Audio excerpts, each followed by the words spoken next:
नमस्कार दोस्तों दुनिया इस समय एक बड़े खतरे में है। मैं यहाँ पर न्यूक्लियर बॉम्ब वाले खतरे की बात नहीं कर रहा हूँ, बल्कि ऑयल की वजह से जो खतरा पैदा होगा। यहाँ पर आप सब जानते हो, स्ट्रेट ऑफ हॉर्मुज को ब्लॉक करने का निर्णय लिया है डोनाल्ड ट्रंप ने। अमेरिका वहाँ पर शिप्स को देखेगा, समझेगा किसको गुजारना है, किसी को नहीं पास होना है। और इसी को लेकर ईरान ने एक मैथमेटिकल धमकी दी है। आप देख सकते हो इस तरह का कुछ फॉर्मूला जो है ईरान की तरफ से बताया गया है कि हॉर्मुज ब्लॉक करने से कितनी बड़ी तबाही पूरे दुनिया पर आ सकती है, क्योंकि ऑयल के प्राइसेस ऐसे लेवल पर पहुंच जाएंगे जो शायद कभी हम इमेजिन नहीं कर सकते। तो इसको डिटेल से समझने की जरूरत है कि हो क्या रहा है, ये जो मैथमेटिकल फॉर्मूला है इसका मतलब क्या है, वो सब कुछ मैं आपको बताऊंगा। इनफैक्ट अगर आप देखोगे तो नॉस्टैल्जिया की वार्निंग दी गई है ईरान के द्वारा कि अमेरिका के जो लोग हैं ना, उनको याद रहेगा कि अभी के जो ऑयल के प्राइसेस थे वो कितने सस्ता हुए करते थे। ये सिचुएशन आने वाली है। चलिए शुरुआत करते हैं। देखिए, सबसे पहले तो मैं आपको ये दिखाता हूं, ईरान के पार्लियामेंट के जो स्पीकर हैं MB गालिबा, उनकी तरफ से एक ट्वीट किया गया। और इस ट्वीट में अगर आप देखोगे, उन्होंने बोला है enjoy the current pump figures. मतलब वो बता रहे हैं, इनफैक्ट ये पिक्चर आप देख सकते हो, ये अमेरिका का पिक्चर है। वहां पर ये दिखा रहा है कि कैसे कितने रुपए का ऑयल है, बेसिकली जो गैस स्टेशन पर आप पेट्रोल डीजल भरवाते हो वो कितने का है, वो ये रिप्रेजेंट कर रहा है। तो उन्होंने कहा enjoy the current pump figures with the so called blockade, जो अमेरिका ब्लॉकेड लगाने वाला है। Soon you will be nostalgic for $4 to $5 gas. मतलब अभी जो आपको प्राइस $4 से $5 में मिल रहा है, पेट्रोल का दाम $4 से $5 में आप खरीद पा रहे हो, ये आपके लिए नॉस्टैल्जिया हो जाएगा, जो कदम ट्रंप लेने जा रहे हैं। और इसलिए यहां पर उन्होंने एक मैथमेटिकल जो फॉर्मूला है इस तरह से रिप्रेजेंट किया। देखो, पहला क्वेश्चन तो आता है कि ये स्टेटमेंट क्यों दिया गया। प्रॉब्लम ये हुआ है कि इस्लामाबाद में जो बातचीत हो रही थी, 21 घंटा बातचीत चला, वो फेल हो गया, आप सब जानते हो। और उसके बाद ट्रंप ने एक बार फिर से धमकी दे दी कि क्योंकि बातचीत खत्म हो गई है, चीजें आगे नहीं बढ़ पा रही हैं, हम स्ट्रेट ऑफ हॉर्मुज को जो है ब्लॉक कर देंगे। मतलब ऑलरेडी, मतलब ये काउंटर मूव है। ईरान तो ऑलरेडी यहां पर कदम ले रहा था, कौन से शिप को पास करना है नहीं करना वो ईरान देख रहा था, लेकिन अब अमेरिका की जो वॉरशिप्स है वो इसके अंदर एंटर कर चुकी है और वो इसको कंट्रोल करना चाहती है। और इसी के रिस्पॉन्स में यहां पर जो मोहम्मद बगैर गालिबा हैं, जो ईरानियन पार्लियामेंट के स्पीकर हैं, उन्होंने नॉस्टैल्जिया की वार्निंग दी। अच्छा, यूएस की स्ट्रैटेजी क्या है? यूएस बेसिकली चाहता है कि ईरान का जो ऑयल एक्सपोर्ट से रेवेन्यू है उसको हटाया जाए, मतलब उसके रेवेन्यू को कट डाउन कर दिया जाए, ताकि पूरा का पूरा जो रिजीम है ईरान का वो यहां पर कमजोर हो जाए। साथ ही साथ यहां पर जो स्ट्रैटेजिक कंट्रोल है ग्लोबल एनर्जी का, वो तो किया ही जाए। अमेरिका की तो हमेशा से ये मकसद है कि यहां पर जहां जहां पर भी ग्लोबल एनर्जी है उसको कंट्रोल करने की कोशिश किया जाए। फिर पॉलिटिकल प्रेशर भी है ना, मतलब ईरान को एकदम पुश कर दिया जाए नेगोशिएशंस में, ताकि ईरान मजबूर हो जाए कोई ना कोई नेगोशिएशंस करने के लिए। अच्छा, पहले अब मैं बात करता हूं इस इक्वेशन के बारे में। ये जो इक्वेशन मैंने अभी आपको दिखाया, ये वाला जो पोस्ट किया गया है, इसका मतलब क्या होता है एक एक करके समझिए। ये जो फिगर है, पहले हम लेफ्ट वाले साइड को देखते हैं, ठीक है। लेफ्ट वाले साइड में आप देखोगे तो इसका मतलब होता है डेल्टा। डेल्टा मतलब चेंज। ये जो ओ दिखा रहा है ना, ओ का मतलब हो गया ऑयल प्राइसेस। देखो, ये कोई एक्चुअल में मैथमेटिकल फॉर्मूला नहीं है, बस ये दिखाने के लिए ईरानियन जो पार्लियामेंट के स्पीकर हैं, उन्होंने ये बस दिखाया है ऐसा कि ऐसा कुछ हो सकता है। तो ओ मतलब ऑयल प्राइसेस, और जो BSOH है ना, ये जो लिखा हुआ है, इसका मतलब blockade of Strait of Hormuz. इसका मतलब ये हुआ कि if there is a positive change, अगर ऑयल के प्राइसेस में बढ़ोतरी होती है बिकॉज ऑफ हॉर्मुज ब्लॉकेड, तो उसका असर ये होगा। अब इसका क्या मतलब है? FO, पहले ये वाला अगर आप देखोगे, FO का मतलब है effect of oil prices increase on economy. FO का बेसिक मतलब होता है कि डायरेक्ट इंपैक्ट। अगर ऑयल के प्राइसेस बढ़ेंगे तो उसका डायरेक्ट इंपैक्ट क्या होगा? तो डायरेक्ट इंपैक्ट क्या होता है? आपका ट्रांसपोर्टेशन कॉस्ट बढ़ जाएगा। लेकिन ये वाला जो आप देखोगे ना, ये जो लिखा हुआ है FFO, तो इसका मतलब है सेकेंड ऑर्डर इफेक्ट। मतलब सेकेंडरी जो इफेक्ट होगा वो तबाही मचाएगा। मतलब ऑयल के प्राइसेस इंक्रीज होंगे, ट्रांसपोर्टेशन का प्राइस बढ़ जाएगा, फूड प्राइसेस बढ़ेंगे, इन्फ्लेशन बढ़ेगा, इंटरेस्ट रेट बढ़ेगा और इकोनॉमिक स्लोडाउन आ जाएगा। इसका मतलब ये हुआ कि if oil prices rise due to Hormuz blockade, जो ट्रंप कर रहे हैं, तो इसका सेकेंडरी और जो कास्केडिंग इफेक्ट है, it will be greater than the direct effect. ऐसा यहां पर उनका कहना है। डायरेक्ट इफेक्ट मैंने आपको बता दिया, पेट्रोल के प्राइसेस बढ़ना मतलब ट्रांसपोर्ट महंगा होना, लेकिन इनडायरेक्ट इंपैक्ट बहुत बड़ा होगा। फूड के प्राइसेस सोचिए, मतलब कितना ज्यादा मतलब लोग खाने के लिए जो है तरसेंगे, इस तरह की चीजें कही जा रही हैं। Inflation spread across economy, business suffer करेंगे, स्टॉक मार्केट फॉल हो जाएगा, गवर्नमेंट के ऊपर पॉलिटिकल प्रेशर आएगा। मतलब इनडायरेक्ट डैमेज बहुत ज्यादा होगा डायरेक्ट डैमेज के मुकाबले।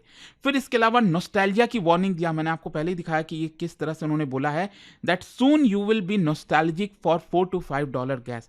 तो इसके पीछे का कारण क्या है? इकोनॉमिक थ्रेट, मतलब ऑयल के प्राइसेस इतने ज़्यादा बढ़ जाएंगे, जैसे अभी क्रूड ऑयल का प्राइस $100 $105 के आसपास मान लो चल रहा है, तो ये पहुंच जाएगा $150 $200 पर बैरल। सोचिए, तो आज का जो प्राइस आपको दिख रहा है ना, ये जो $4 से $5 का, ये सस्ता दिखने लगेगा। ये आपके लिए जो नॉस्टैल्जिया होगा, हम याद करते हैं ना कि यार उस समय इतने प्राइस हुआ करते थे, आप देखो कितना महंगा हो गया, आप उसकी बात करोगे।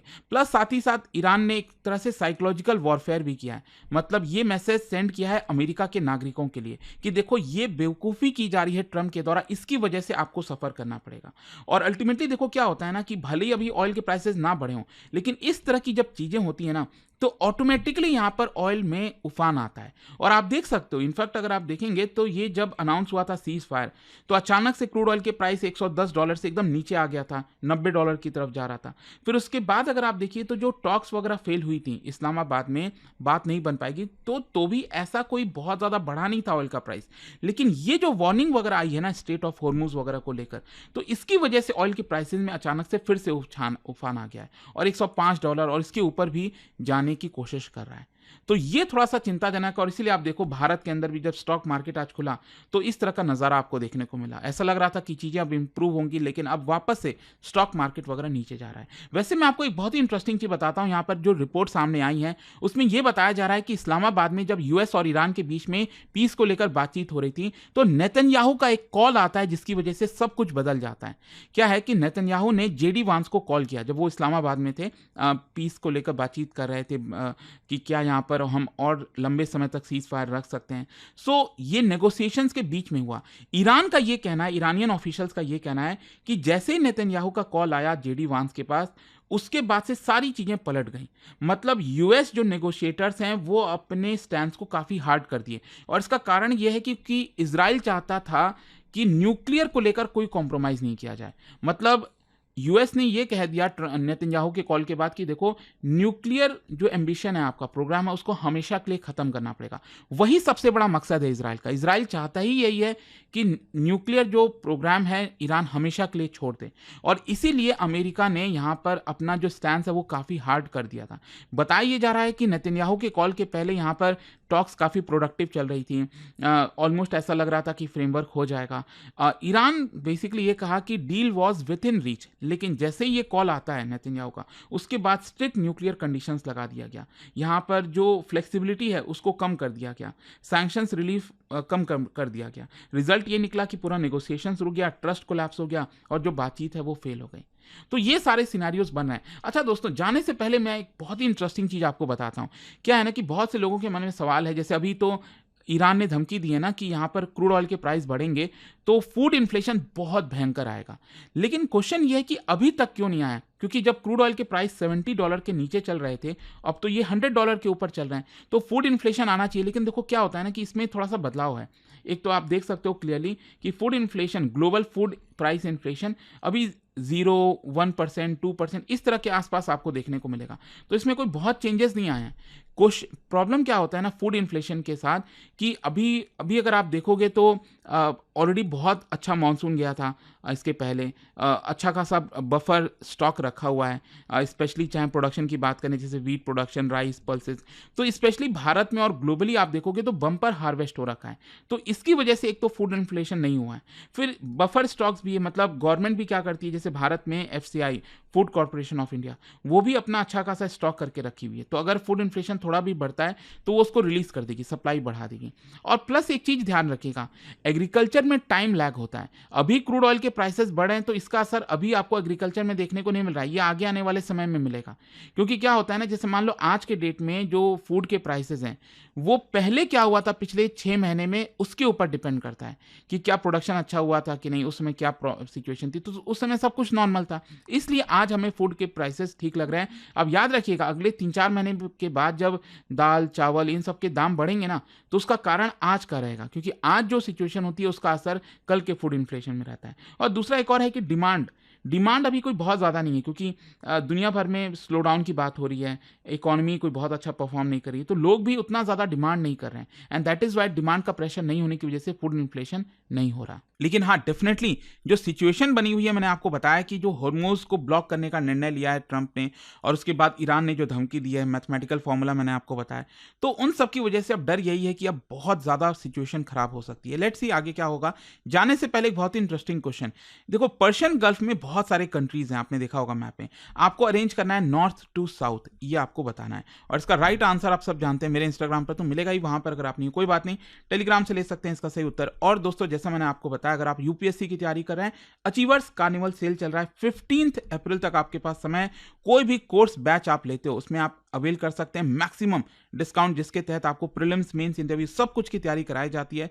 बस यूज करना है आपको ये कोड अंकित लाइव। कोई डाउट है, प्रॉब्लम है बैच से रिलेटेड, इस फोन नंबर पर कॉल करिए, मेरी टीम आपको अच्छे से गाइड कर देगी। स्टडी IQ IAS, आपका सिलेक्शन हमारा मिशन।